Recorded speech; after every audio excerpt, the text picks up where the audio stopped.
We're here to give information and awareness. That's our only purpose here today, is to give information and awareness, but it yet can be triggering. Today we want to talk about suicide.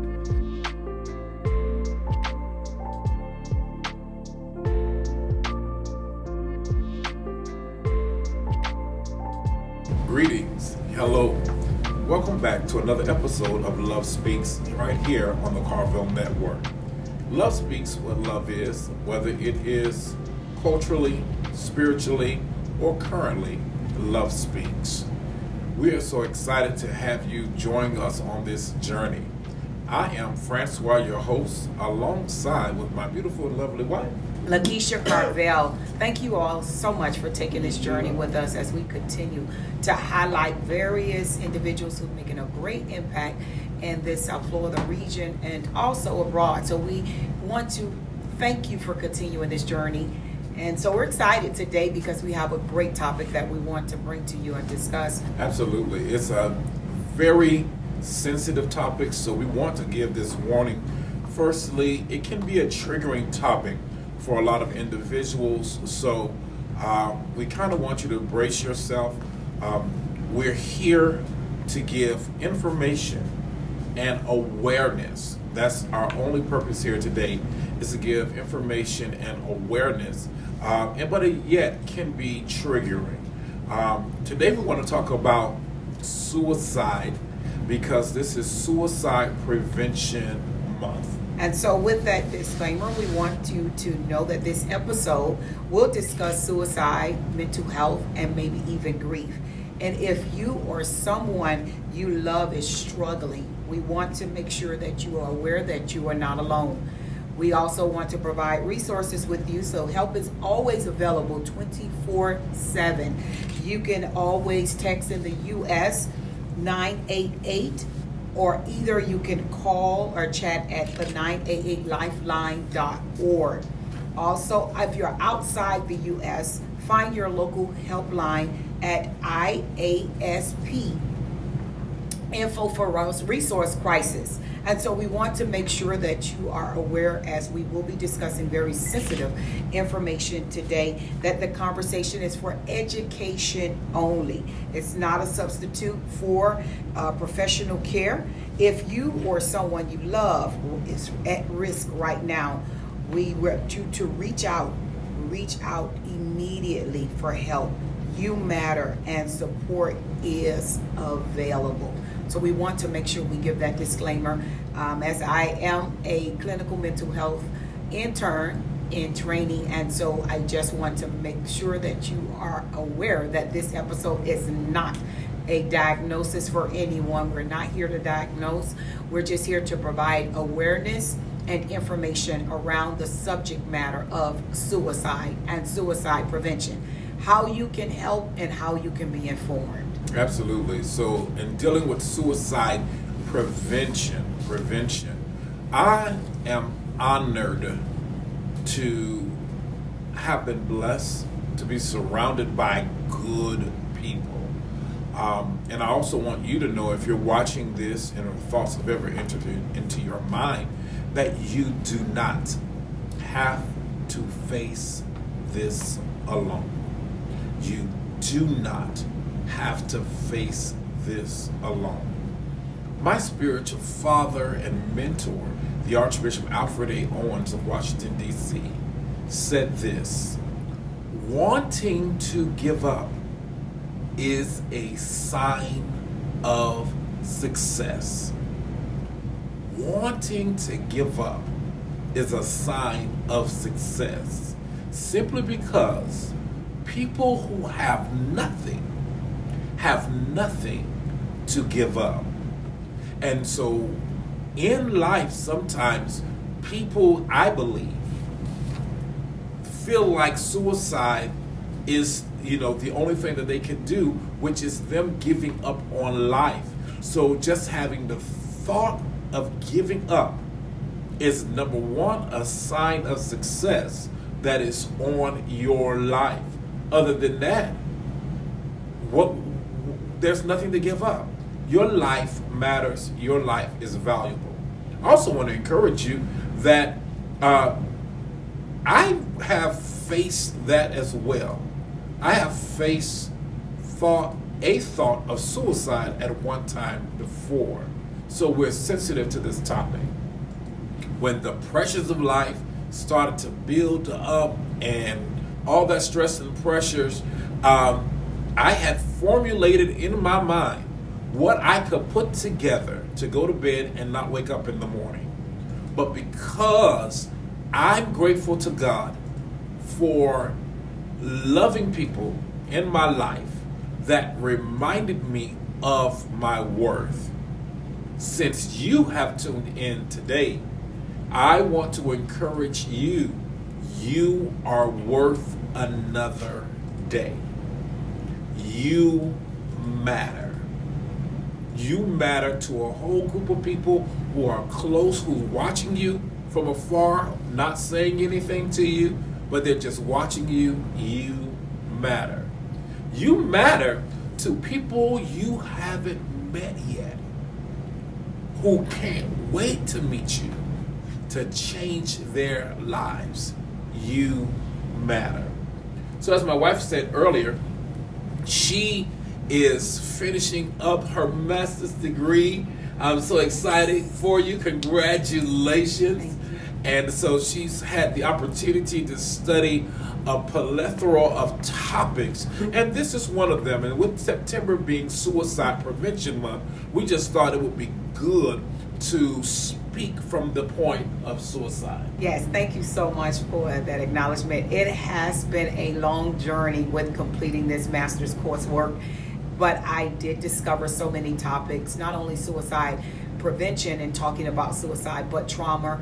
But also one thing that I discovered in my coursework is in suicide that we think about suicide immediately, the intent, somebody wanting to commit suicide, but there's also suicide ideations. And so there are thoughts behind hopelessness, someone just not wanting to live life anymore, wanting to give up.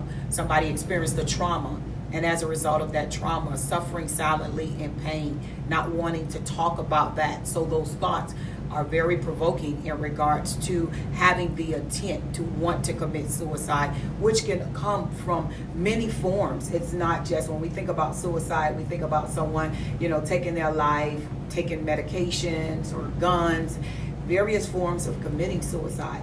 But we want to just bring attention and awareness to it during this month, because even through those courseworks, I discovered that trauma can, kind of lead someone to that suicidal ideation, and that's why it is a question that is asked in the biopsychosocial. So in talking about suicide prevention, that's one of the reasons why we have this bright yellow, because bright yellow really is a color of suicide awareness. Keisha, why dedicate this episode to suicide prevention now? Because suicide has touched so many families, and there's a stigma around suicide. And so we want to bring awareness today to let people, viewers who are watching, that you are not alone. Because again, suicidal ideation comes across a lot of individuals' mind. Now you said there's a stigma. When you say stigma, what are you actually implying?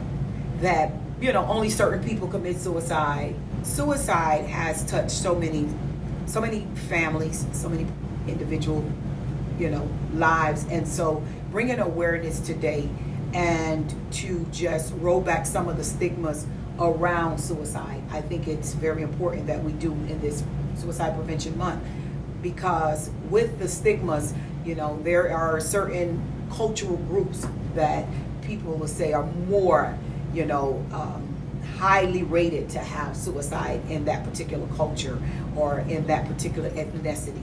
So I just want to be sure that we bring the awareness and attention that we can look out for one another, because it's not an ethnicity and it's not just a race, but it's an individual. And I can agree with you that it stretches beyond your economic status. So it's not just people who don't make enough money, who have these thoughts or who have attempted this, it's not just people who are of a certain ethnicity or a certain race. It's like suicidal thoughts are not prejudice. Whether it's male, female, rich, poor, whether you own a home or whether you're a renter, or whether you're homeless or whether you're a Fortune 500 executive, there is no boundary for who suicide affects. Yes.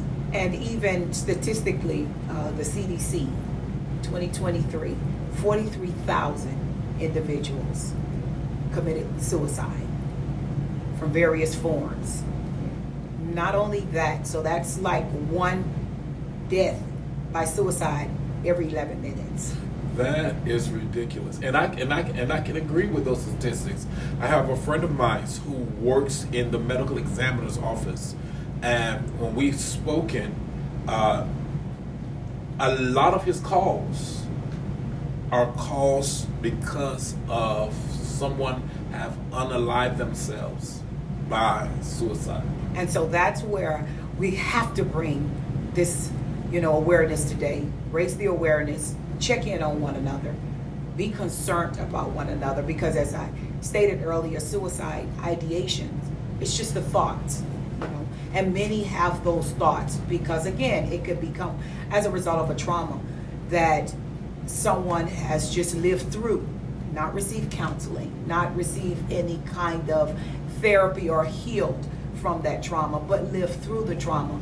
And so if there's ever a time or a place where that trauma, kind of is touched, reawakened, exactly, or triggered. Touched, Exactly. Triggered or touched. I like to say touch because I believe in trauma there are sensitive areas. It causes a sensitivity, and when you are touched in that sensitive place, it kind of reminds you of what caused that pain. Exactly. What caused that trauma, whenever that sensitive area is touched. And so I think it's so important that we bring that awareness, because if you're having those thoughts, that those thoughts have to be addressed.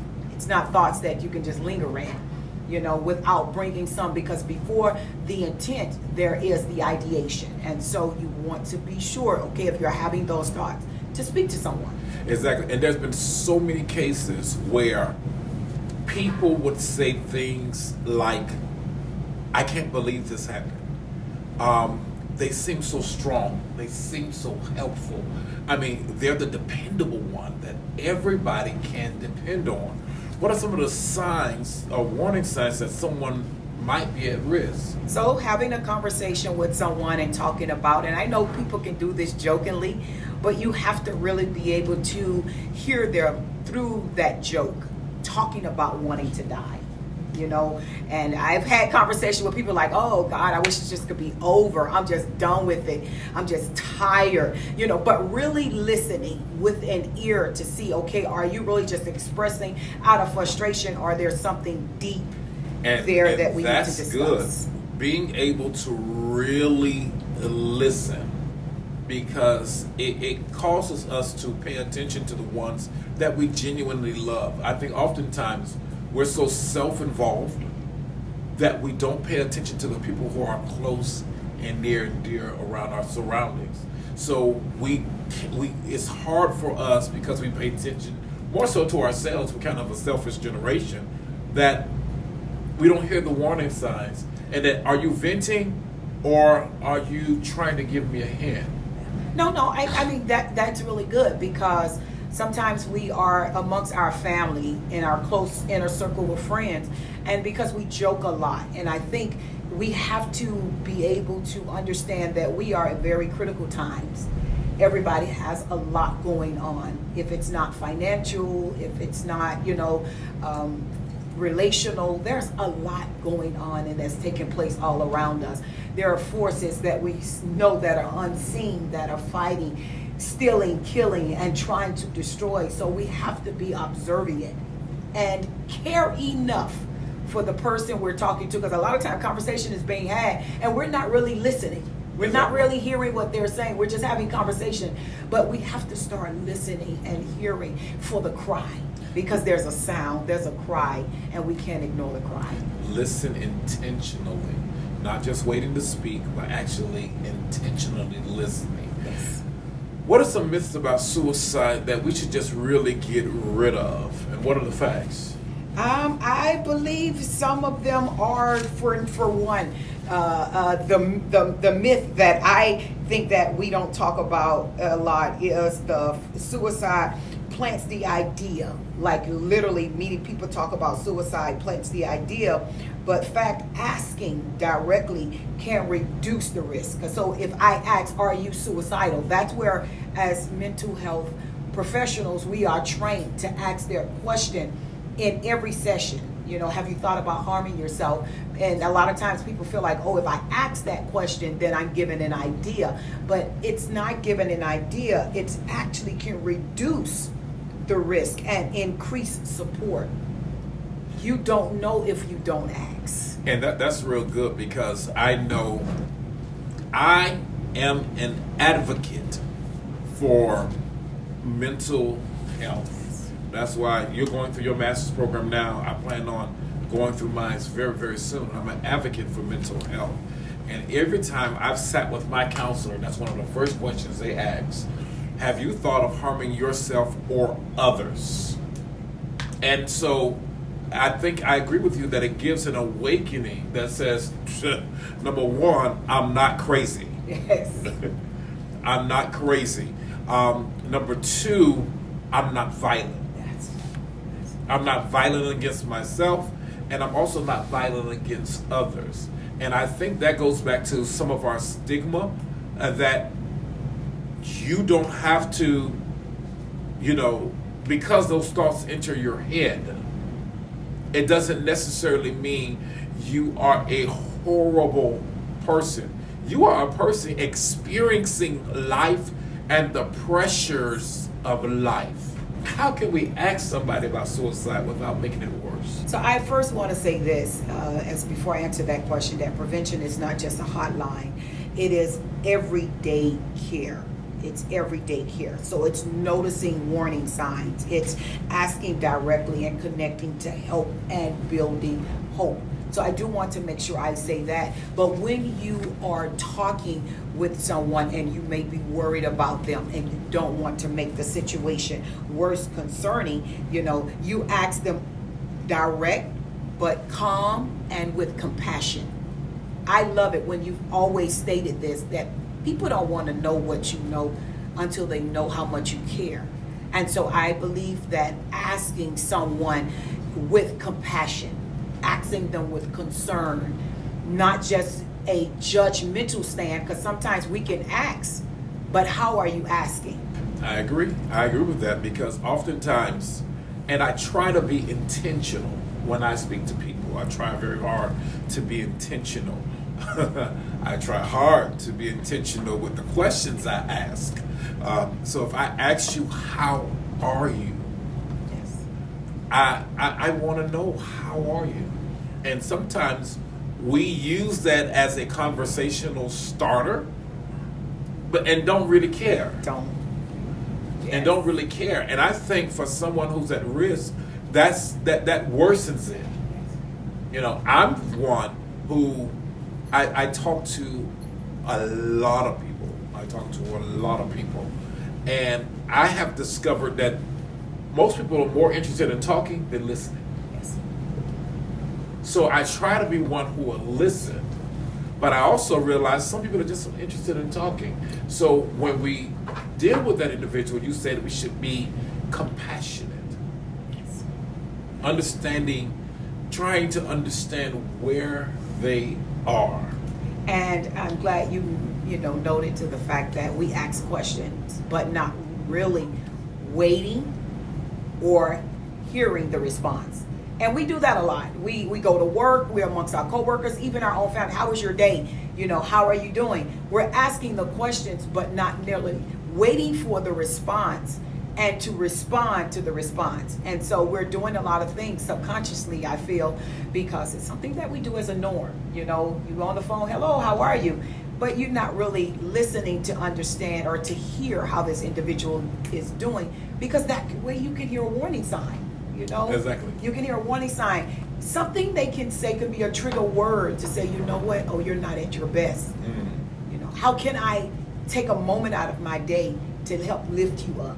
And I also want to kind of, in a sense, add, because in my profession, I remember in one of my trainings, we were told, don't ask people how are they, because our job is to keep the line moving.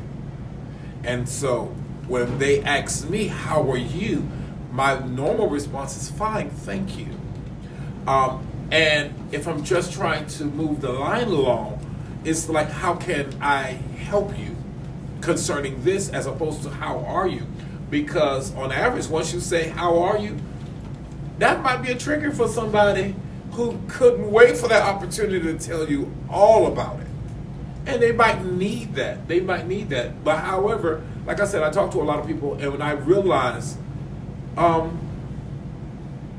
you need this moment. You don't even want advice. You don't want direction. You just need a moment to vent. And having that time to vent, let off that steam, let off that pressure, can be a lifesaver. Yes, it can. Yes, And so, and now you're going through the course now. Is it possible that sometimes when the thoughts of suicide comes, it's because we have not taken enough self-care? Of course. And there are a lot of things I think comes into play with suicidal ideation, suicidal thoughts. The thoughts can be triggered, again, for trauma, from pain. A lot of areas in life can cause those suicidal thoughts. Sometimes because one thing I connect to it immediately, if that thought is there is some area in life there is hopelessness.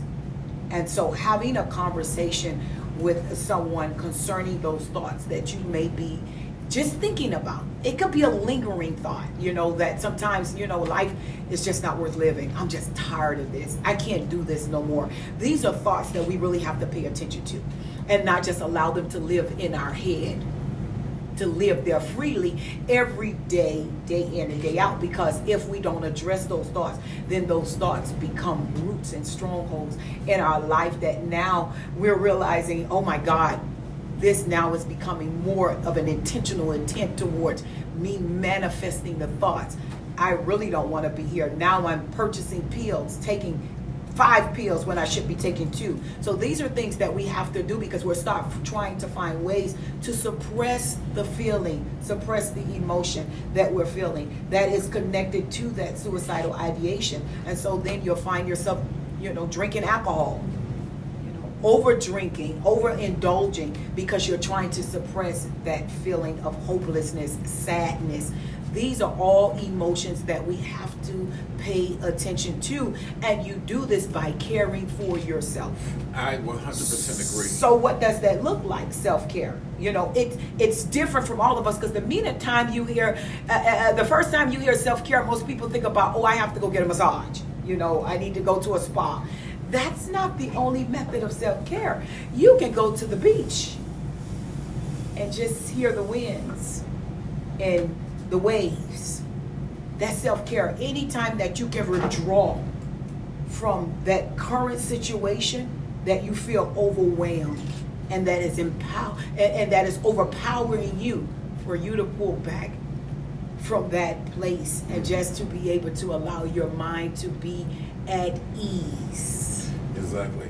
There's another mentor from a distance of mine, Bishop Jimmy Williams, who I heard him state this: it's the shortest question with the longest answer.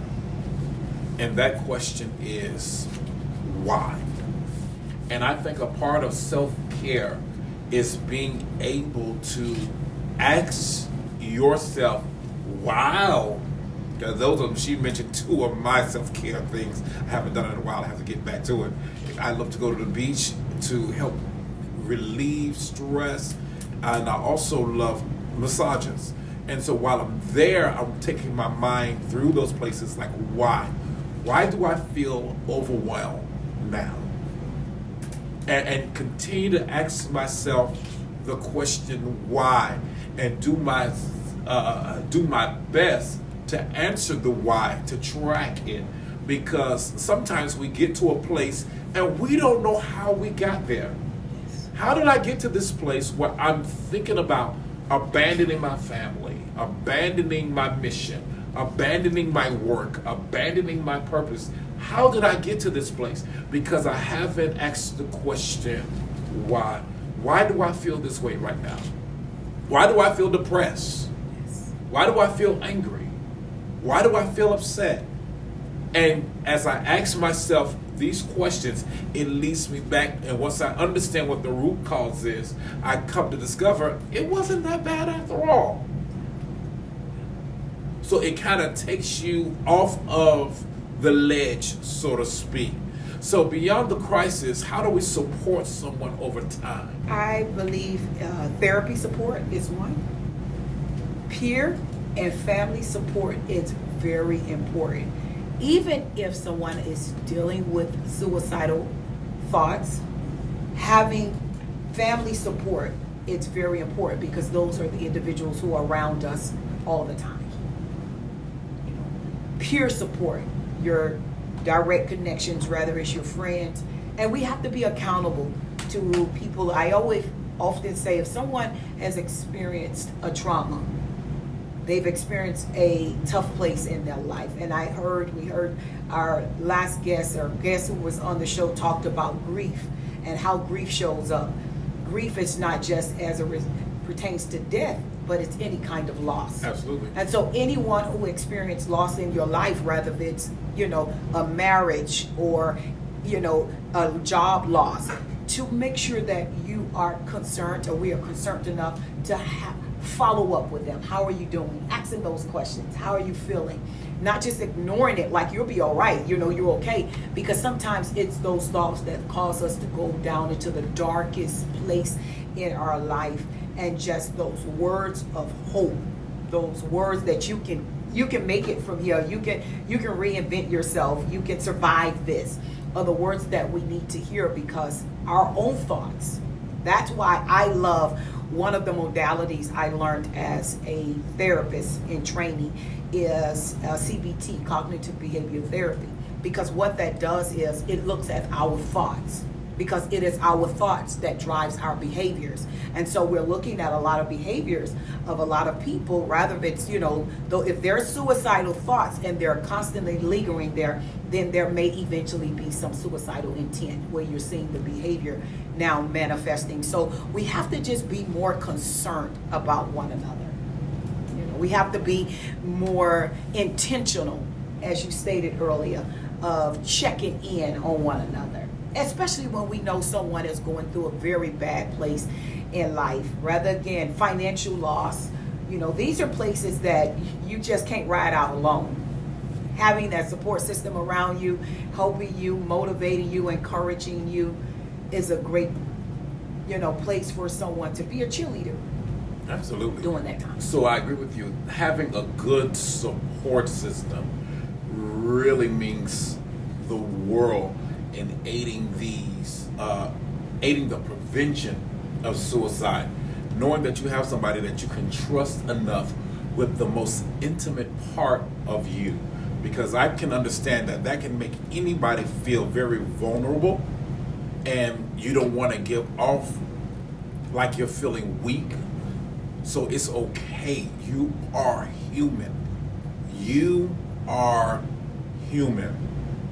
What else can you add to that? I want to read off some of these warning signs, because there are various ones, but I want to mention some of the common ones that you can look at for immediate red flags if you are seeing these at any of your loved ones, co-workers, family, your friends. Talking about wanting to die, it's one of the warning signs. Feeling like a burden, saying goodbye, giving away belongings, seeking access to lethal means, or sudden calm after distress. Behavioral changes includes withdrawing, increased substance use, risky behavior, major mood changes, sleep appetite shifts, or dropping interest in things they love. Situational stressors, breakups, job financial strain, bullying, legal issues, chronic pain, or recent loss. And I wanted to read off this list verbatim because these warning signs, although we can see one or two of them in all of us, we can see all of us. Some of us, have these issues that we endure does not make us have, suicidal thoughts. But if you're speaking to someone and they are communicating to you, that they are hopeless and they are saying, I just don't want to live no more. And they have had, these behavioral changes where they're now withdrawing, and people who never use substance, abuse. And because when we think about substance abuse, we think about illegal drugs. But there are legal, people are self-medicating on prescription drugs. Absolutely. And we've seen so many suicidal deaths, not just by illegal drugs or handguns, but by prescription medications, where people are self-medicating, trying to make themselves feel better. Take one too many pills or mix the combination, which was a deadly combination of drugs. And so this commit suicide. So we have to be very intentional. Exactly. And I think that's the word today, intentional, concerning how we handle one another and listening to what others are saying, and also how you are feeling. It's very important. And I think it's also important that it's listening intentionally, and as we listen intentionally, you know the norm of conversation. And in my house, growing up, we've always kind of done that. We've kind of planned our own funeral. What we would like to have, where we would want to be buried, which are good conversations and healthy conversations to have. But when they become outside of the norm and they sound just a little different, if it sparks your curiosity in a way when you're listening to someone, I think it's a sign from, if you will, the universe to pay attention. Yes. To some of these things that you just list off. That, hey, wait, that's a little. Are you okay? Well, let's go eat. Let's go hang out. Let's go to dinner. Let's just and be able to reach them to help bring them in. When you say mood changes, people think it just means happy people are now sad, but it doesn't. That also includes people who are now just happy and content with life who weren't before. Yes, and so I want to give a personal piece of my story here, because when you think about people and emotions change, and they can change from second to second, And so 1 minute somebody can be happy, they can be joyous, they can be sad. And I can remember many years ago, after I graduated from high school, which was a happy time. I graduated, and now life is beginning for me. But I hit a tough spot in that era of my life. Sadness overshadowed me, and somewhat depression, because now I'm having to adult. And in the background that I came from, my mom didn't allow you to feel sorry for yourself, and she constantly pushed you the best way she could have pushed you and motivated you. Sometimes would have been harsh and okay, mom, give it a break, please give me a minute, let me figure things out. I found myself at a place where I had these suicidal thoughts, which I somewhat battled in my young years of growing up as a child. And at this particular era in my life, graduating from high school, there was an actual attempt. and I attempted to commit suicide. So I tried a traditional method in trying to commit suicide, and found myself in one of our very prominent hospitals, having my stomach pumped, and my mom showed up at the hospital after, they rushed me. They called fire rescue, because at this time I was at a friend's house when it really just started. And so my mom showed up at the hospital, and she kind of said to me, whispered in my ear, while they were pumping my stomach and taking and attending to me, she said to me, "You want to play crazy? These people will lock you up." Wow. And it's amazing. I have a friend of mine we were young together, phenomenal adult right now. And I can remember this friend said, "I'm going to kill myself." I told that friend's parent, and that parent got so upset that they immediately began to discipline that person because of what I said. So that made me feel kind of bad, that I felt like I got my friend in trouble because of the statement they said. So what should parents and caregivers know about youth and suicide risk? I feel today, parents, we have so much information, and we have advanced so much. Now, this was many years ago that, there is social media, there's so much is different today with children, and social media, bullying, so many things our young people are faced with.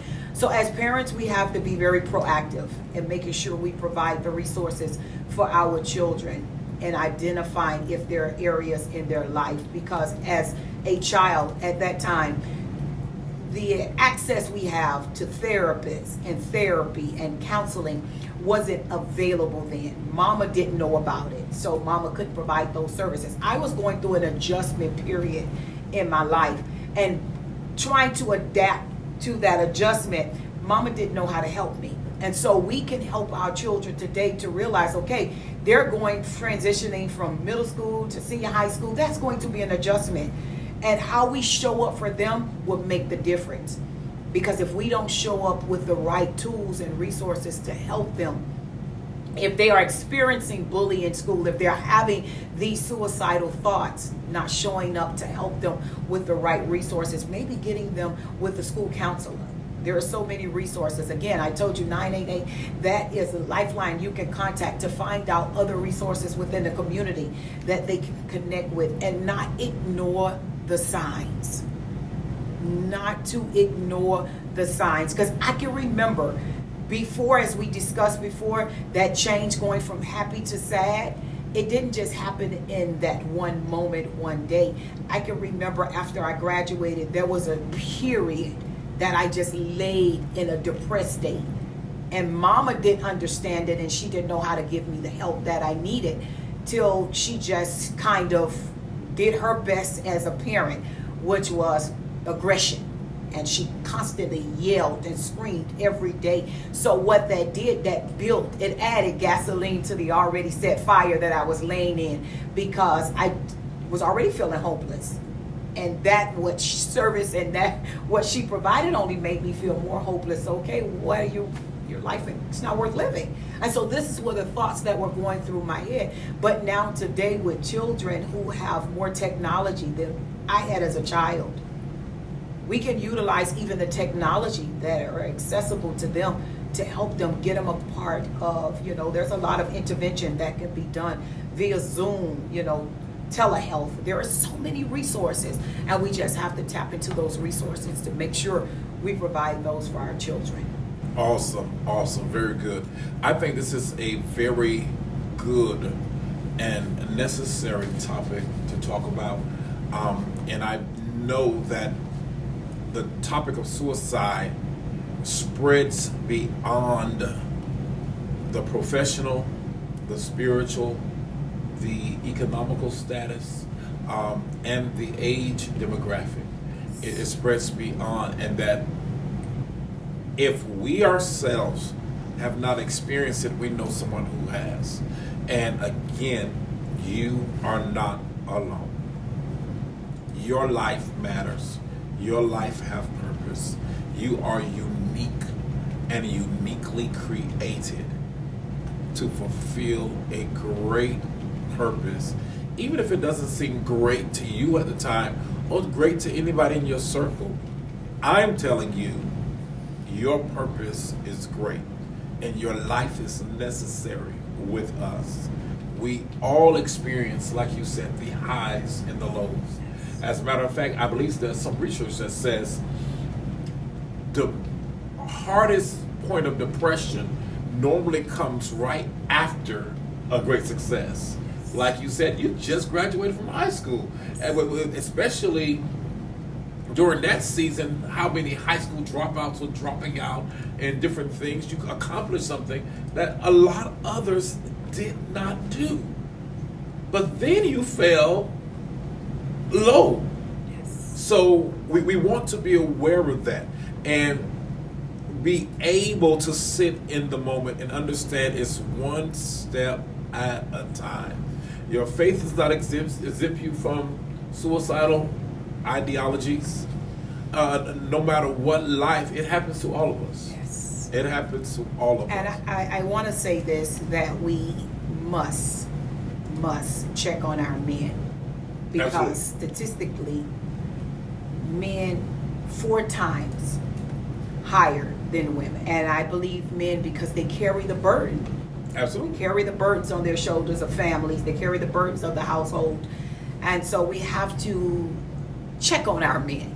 You know, and in other words, I like to say as well, don't add gasoline to the already set fire. Mm. You know, be very, because I know women can have, strong tongue. This is a conversation for another day. We kind of discussed this in brief in the house, talking about, the tongue of women and how women can have very strong tongues. And I believe if a man is already down, don't kick them while they're down.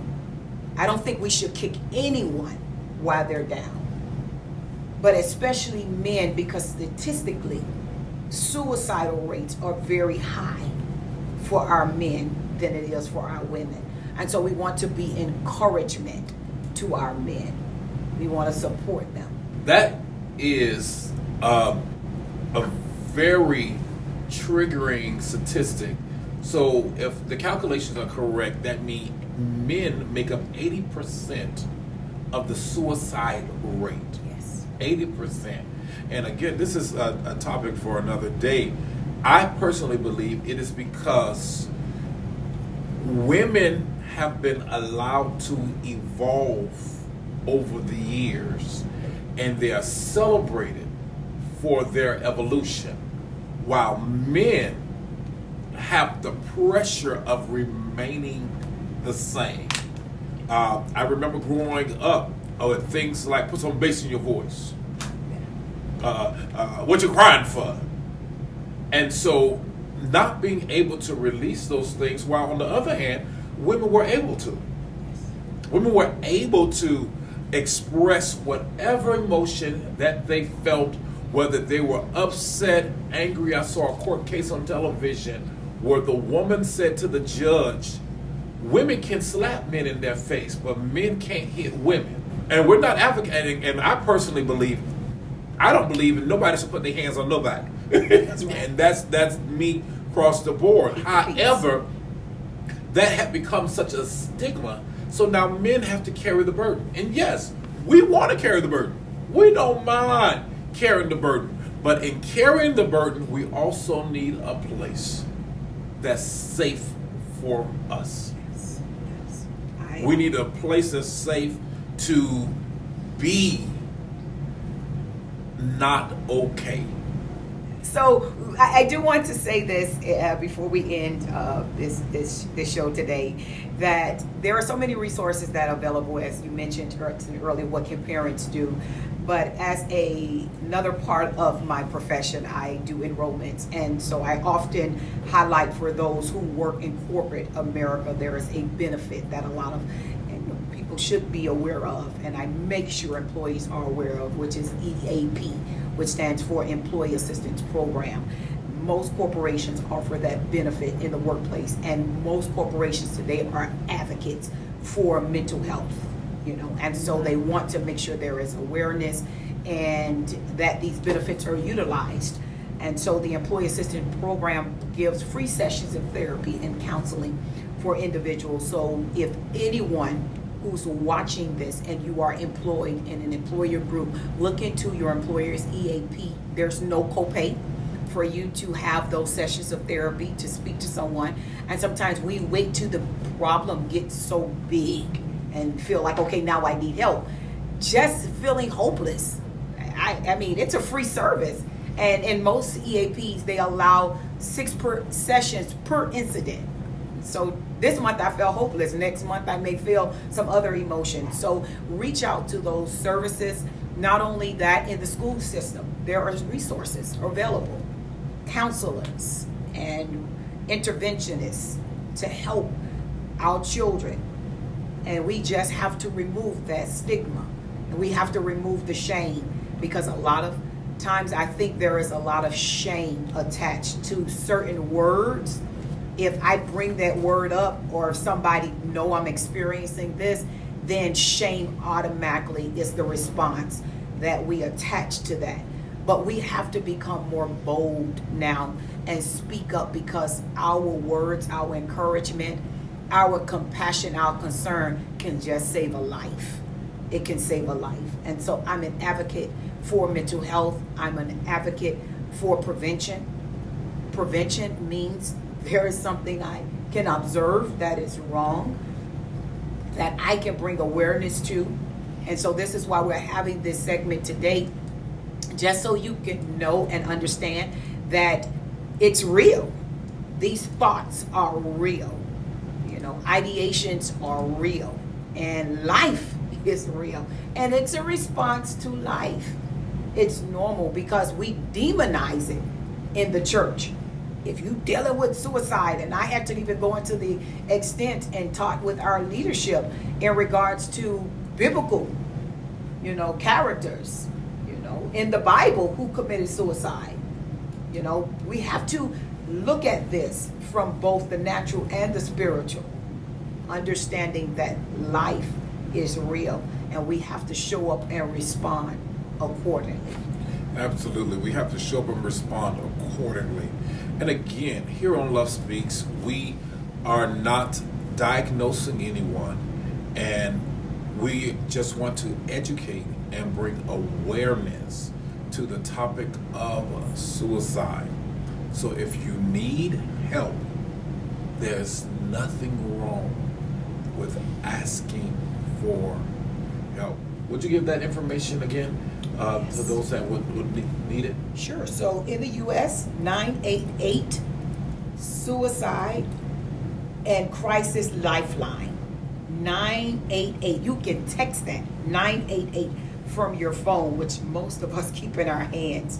Or either you can chat at 988lifeline.org, or also crisis text line. You can text home to 741-741. Even for our veterans, we don't want to leave you out, because we know a lot of veterans have come back home from war. They're battling, and they have a lot of ideation in regards to suicide. Triggers. And so there is help for our veterans. You can also call 988 and then press 1, or text 838-255. And we just want to say again, we thank you all so much for watching this episode, and we want to give this quick reminder that the conversation that we had today is for education only. It's not a substitute for professional care. Professional care is there. It's available. I spoke about the EAP. You also have resources through your medical insurance, Medicaid, all of your providers. And if you know someone you love is at risk right now, don't ignore the sign. Please reach out for immediate help.